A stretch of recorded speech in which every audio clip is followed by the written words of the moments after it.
నమస్తే, welcome to special focus. నేను సునీల్. నమ్మి నట్టేటా మునిగిపోయింది. నాడు మేమున్నామంటూ భరోసా ఇచ్చినోళ్లు హ్యాండ్ ఇచ్చేశారు. ఆదుకోండి, అండగా నిలవండి అంటూ మోకరిల్లుతున్న ఏ ఒక్క దేశం సాయం చేయడానికి ముందుకు రావడం లేదు. త్యాగం చేసి తనకు తానుగా యుక్రెయిన్ తెచ్చుకున్న కష్టం ఇది. స్వేచ్ఛ కోసం, స్వాతంత్ర్యం కోసం, స్వయం పాలన కోసం, బానిస సంకెళ్లు తెంచుకోవడం కోసం సర్వం కోల్పోయింది యుక్రెయిన్. సోవియట్ యూనియన్ నుంచి విడిపోయినప్పుడు అణ్వాయుధాల్ని వదులుకుని ఇప్పుడు రష్యా నుంచి దండయాత్రను ఎదుర్కొంటోంది. మూడో అతిపెద్ద అణుశక్తిగా ఉన్న యుక్రెయిన్ ఇప్పుడెందుకు సాయం కోసం అర్థిస్తోంది? స్వయం పాలన దేశంగా ఏర్పడడం కోసం చేసిన త్యాగ ఫలితమే ఇప్పటి కష్టానికి, కన్నీళ్లకు కారణమా?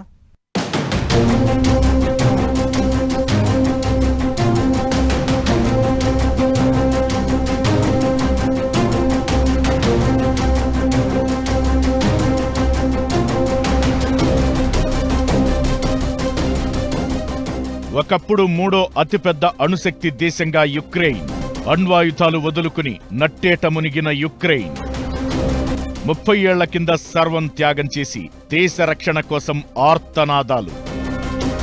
కొన్ని కావాలంటే కొన్ని వదులుకోక తప్పదు. అయితే కావాలనుకునే దానికంటే వదులుకుంటున్న దాని విలువ ఎంతో, భవిష్యత్తులో దాని అవసరం ఉంటుందో లేదో తెలుసుకుంటే నష్టం ఉండదు. అలా కొన్నిసార్లు సాధించుకున్న దానికంటే కోల్పోయిందే పెద్ద నష్టమని అనిపించొచ్చు. ఇప్పుడు యుక్రెయిన్ పరిస్థితి ఇదే. దేశంగా ఏర్పడటం కోసం, స్వయం పాలనలో స్వేచ్ఛావాయువులు పీల్చుకోవడం కోసం అన్నీ కోల్పోయింది యుక్రెయిన్. ఏకంగా తమ దగ్గర ఉన్న అణ్వాయుధాలన్నింటినీ వదులుకుంది. ఇప్పుడవే అణ్వాయుధాలు లేక రష్యా నుంచి అణ్వాయుధ ముప్పును ఎదుర్కొంటూ నిద్రలేని రాత్రులు గడుపుతున్నారు యుక్రెయిన్ వాసులు. ఒకవేళ స్వాతంత్ర్యం కోసం త్యాగం చేసిన ఆ అణ్వాయుధాలే గనుక ఇప్పుడు యుక్రెయిన్ దగ్గర ఉంటే సీన్ మరోలా ఉండేది. 100 ఏళ్ల పాటు పరాయి దేశాల పాలనలో ఉండిపోయింది యుక్రెయిన్. చివరకు 1922లో సోవియట్ యూనియన్ ఏర్పడినప్పుడు అందులో చేరింది.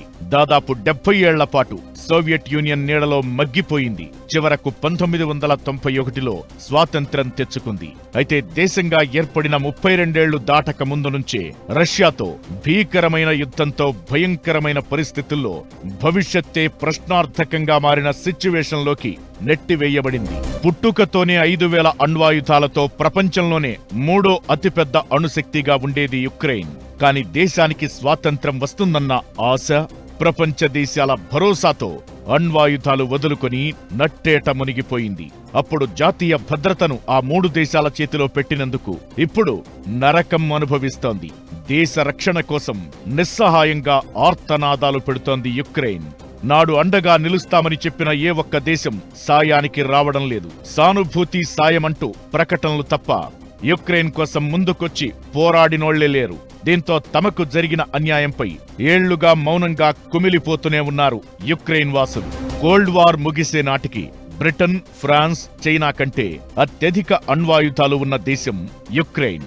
దేశంగా ఆవిర్భవించే నాటికి రష్యా నుంచి వారసత్వంగా వచ్చిన దాదాపు 5000కు పైగా అణ్వస్త్రాలు యుక్రెయిన్కు ఉన్నాయి.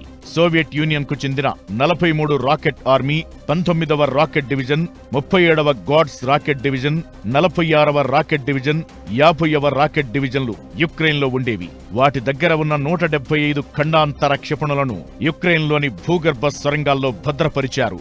SS-24 క్షిపణులు, 33 హెవీ బాంబర్లు కూడా యుక్రెయిన్లో ఉండేవి. 10 థర్మోన్యూక్లియర్ అణ్వాయుధాలను ప్రయోగించే కెపాసిటీ వీటి సొంతం.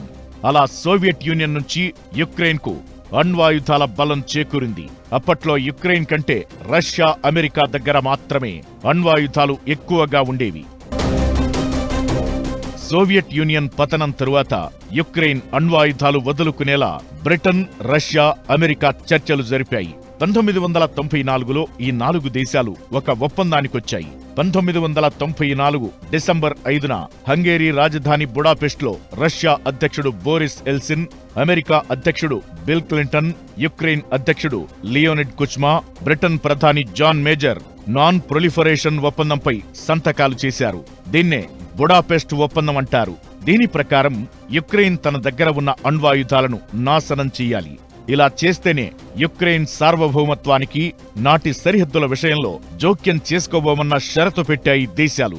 యుక్రెయిన్కు వ్యతిరేకంగా ఎలాంటి సైనిక శక్తిని ప్రయోగించబోమని కూడా అమెరికా, రష్యా, బ్రిటన్ మాటిచ్చాయి. అలా భరోసా ఇవ్వడంతో ఒప్పందంలో భాగంగా 1996 నాటికి చిట్ట చివరి అణ్వాయుధం కూడా రష్యాకు అప్పగించింది యుక్రెయిన్. బోరిస్ ఎల్సిన్ తరువాత రష్యాలో పుతిన్ అధికారం చేపట్టారు. నాటి నుంచి మెల్లగా పరిస్థితులు మారుతూ వచ్చాయి. రష్యా విశ్వరూపం చూపించడం మొదలుపెట్టింది. 2010లో రష్యా చెప్పినట్లుగా వినే విక్టర్ యాన్కోవిచ్ యుక్రెయిన్లో అధికారం చేపట్టారు. ఆ తరువాత ఆ దేశంపై మెల్లగా రష్యా పట్టు పెరిగిపోయింది. దీంతో యాన్కోవిచ్ కు వ్యతిరేకంగా యుక్రెయిన్లో ఆందోళనలు అట్టుడకడంతో అతను రష్యాకు పారిపోయాడు. దీంతో పట్టు కోల్పోతామని భావించిన పుతిన్ క్రిమియాను ఆక్రమించడంతో పాటు యుక్రెయిన్ తూర్పు ప్రాంతమైన డాన్బాస్ ప్రాంతంలో వేర్పాటువాదాన్ని ఎగదోశారు. అప్పుడు కూడా అమెరికా, బ్రిటన్లు రష్యాపై ఆంక్షలు విధించి లైట్ తీసుకున్నాయి. సైన్యాన్ని పంపి యుక్రెయిన్కు అండగా నిలవలేదు. నాటోలో భాగస్వామ్యం కావాలంటూ కొన్నేళ్లుగా యుక్రెయిన్ నెత్తినోరు బాదుకుంటున్నా అమెరికా సహకరించలేదు. యుక్రెయిన్ నాటో సభ్యత్వాన్ని అడ్డుకునేందుకు ఫ్రాన్స్, జర్మనీ ప్రయత్నించినా వాళ్లను వారించలేదు. 3 ఏళ్ల క్రితం పుతిన్ యుద్ధ సన్నాహాలు చేస్తున్నప్పుడు తమ దళాలు యుక్రెయిన్లో పోరాడవని అమెరికా అధ్యక్షుడు జో బైడెన్ ముందుగానే ప్రకటించారు. ఇది రష్యా ధైర్యాన్ని మరింత పెంచింది. నాటో సభ్యదేశం, ఐరోపా ఆర్థిక శక్తి అయిన జర్మనీ యుక్రెయిన్కు మద్దతుగా కొంత సాయం అందిస్తామని ప్రకటించి చేతులు దులుపుకుంది. చివరికి తమ ప్రాణాలు కాపాడేందుకు ఎవరూ రారని యుక్రెయిన్ వాసులకు క్లారిటీ వచ్చేసింది. ఆత్మరక్షణ కోసం వృద్ధులతో సహా అందరూ సైనిక శిక్షణ పొందడం స్టార్ట్ చేశారు. 2014లో క్రిమియా ఆక్రమణలో లోపాలను సరిచేసుకుని పుతిన్ మరోసారి యుక్రెయిన్పై దండెత్తారు.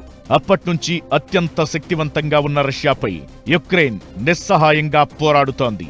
ప్రపంచ దేశాల శాంతి ప్రవచనాలు విని తమకు రక్షణగా నిలిచే ఆయుధాలను వదులుకున్నందుకు యుక్రెయిన్ వాసులు 2014 నుంచి కుమిలిపోతూనే ఉన్నారు.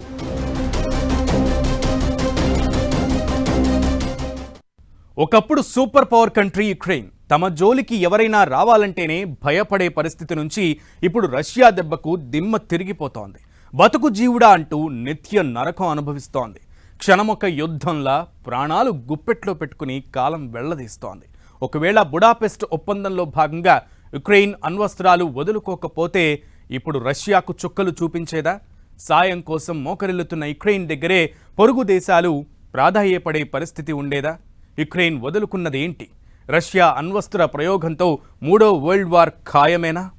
అణ్వాయుధాలతో యుక్రెయిన్ను వణికిస్తోన్న రష్యా. యుక్రెయిన్ అణ్వాయుధాలు వదులుకోకపోతే సీన్ వేరేలా ఉండేదా? ఇప్పటి రష్యా అణుశక్తి కంటే అప్పటి యుక్రెయిన్ బలమే ఎక్కువ. అప్పుడు తప్పలేదు. భవిష్యత్ కోసం, బతుకు కోసం, సార్వభౌమత్వం కోసం సర్వం త్యాగం చెయ్యాల్సొచ్చింది. అందుకే ఎంతో విలువైన అణ్వాయుధాలను వదులుకుంది యుక్రెయిన్. బుడాపెస్ట్ ఒప్పందంలో భాగంగా కొన్నింటిని రష్యాకు అప్పగిస్తే మరికొన్నింటిని తమ భూభాగంలోనే ధ్వంసం చేసుకుంది యుక్రెయిన్. దాంతో ఇప్పుడు ఖాళీ చేతులతో ఎదురు చూస్తోంది. 1000 రోజులుగా రష్యా దండయాత్రను ఎదుర్కొంటోంది. అన్నీ కోల్పోయినా అండగా నిలుస్తాయనుకున్న దేశాలు రెచ్చగొట్టి ముందుకు తోసిన అమెరికా, నాటో దేశాలు పత్తా లేకున్నా సింహం సింగిల్ గా పోరాడినట్లు పోరాడుతోంది యుక్రెయిన్.